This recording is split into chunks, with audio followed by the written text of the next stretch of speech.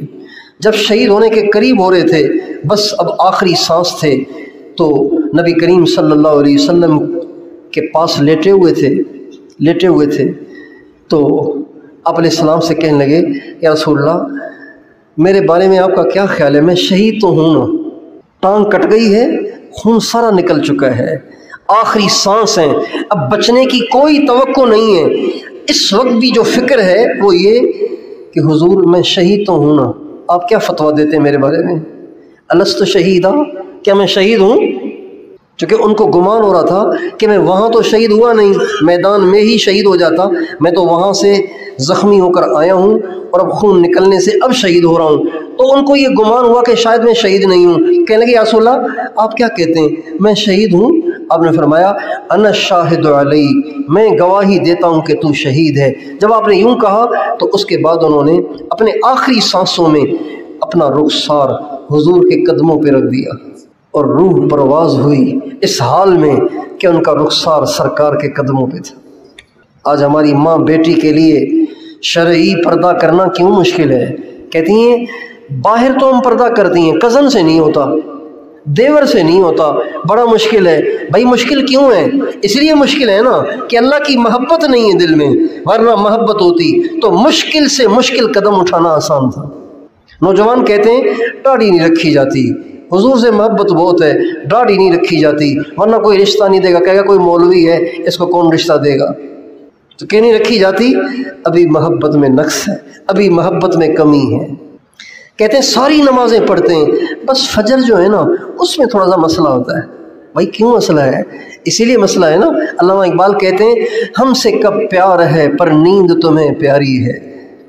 اللہ پاک کا ترجمان، اللہ پاک کی ترجمانی کے طور پہ علامہ اقبال کہتے ہیں ہم سے تمہیں تھوڑی پیار ہے، تمہیں تو سونا ہے، نیند کے مزے اڑانے تمہیں ہم سے تھوڑی پیار ہے۔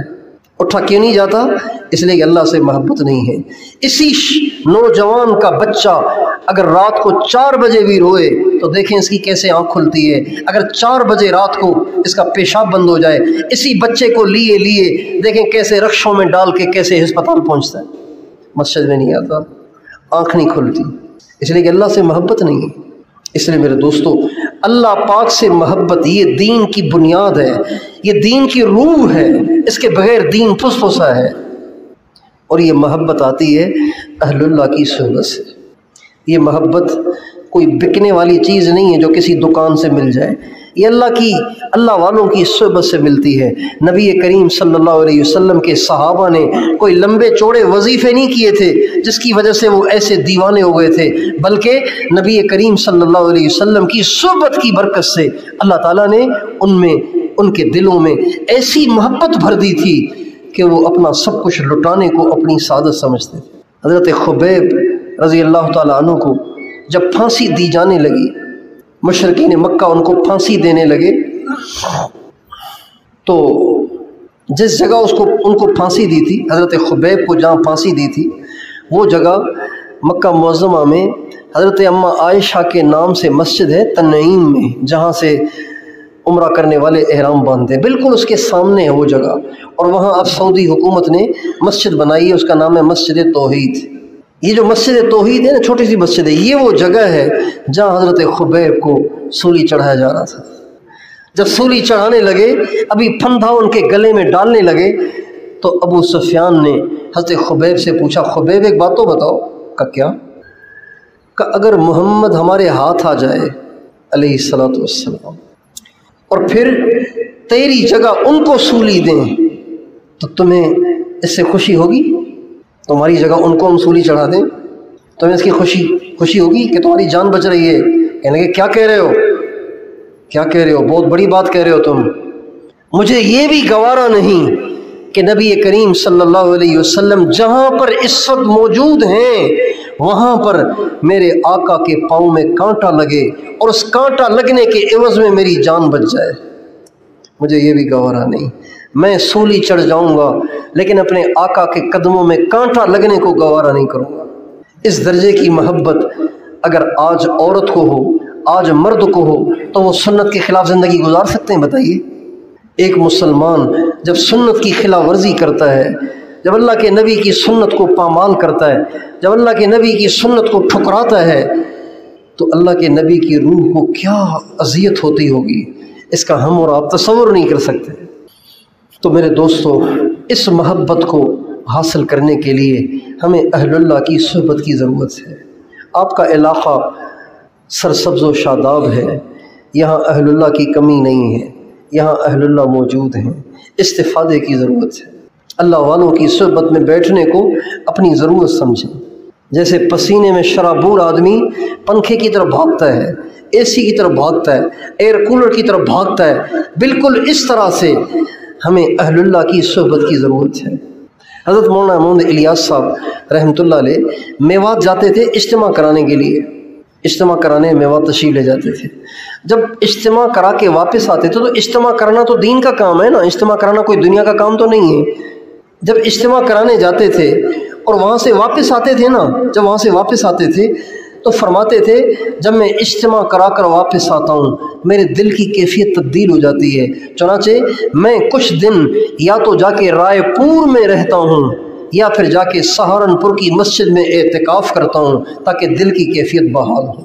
اتنے بڑے آدمی کو ضرورت تھی اس بات کی کہ میں کسی کی صحبت میں رہ کر اپنے من کو صاف کروں، اپنے دل کی غفلت کو دور کروں اور اپنے دل کو اللہ کی محبت سے منور کروں۔ تو بتائیے مجھے آپ کو کتنی ضرورت ہے؟ اس لیے آپ سارے بھائیوں سے اور پردے میں بیٹھی ہوئی ہماری تمام بہنوں سے درخواست ہے کہ ہم اللہ پاک کی محبت کو ایک تو رو رو کے اللہ سے مانگیں، یہ اللہ سے مانگنے کی چیز ہے۔ نبی کریم صلی اللہ علیہ وسلم اللہ تعالیٰ سے ایک دعا کیا کرتے تھے، اللہم انی اسألک حبک وحب من یحبک والعمل الذی یبلغنی حبک۔ اے اللہ مجھے اپنی محبت دے، اپنے جو تجھ سے محبت کرتے ہیں ان کی محبت دے، اور وہ عمل جس عمل کو کرنے سے تیری محبت ملے اس عمل کی بھی توفیق دے۔ یہ ہمارے نبی مستقل دعا کرتے تھے۔ تو ہماری عورتیں اس دعا کو مانگیں، ہمارے مرد اس دعا کو مانگیں اور اہل اللہ کی صحبت اختیار کریں۔ مردوں کے لیے صحبت یہ ہے کہ اہل اللہ کے پاس بیٹھیں، ان کی باتیں سنیں، ان کی صحبت میں وہ اوقات گزاریں، اور عورتوں کے لیے اہل اللہ کی صحبت کا طریقہ یہ ہے کہ وہ اہل اللہ کے بیانات سنیں، اہل اللہ کی مستند کتابیں پڑھیں، اہل اللہ سے بیعت ہو کر ان کے بتائے ہوئے معمولات کی پابندی کریں۔ یہ ان کے لیے صحبت ہے، یہ راستہ ہے اللہ کی محبت کو پانے کا۔ تو آپ سارے بھائی اللہ تعالیٰ کی محبت کو حاصل کرنے کی طلب اور کوشش کریں گے انشاءاللہ۔ اللہ تعالیٰ مجھے اور آپ کو، ہم سب کو اس کی سچی طلب اور پیاس عطا فرمائے۔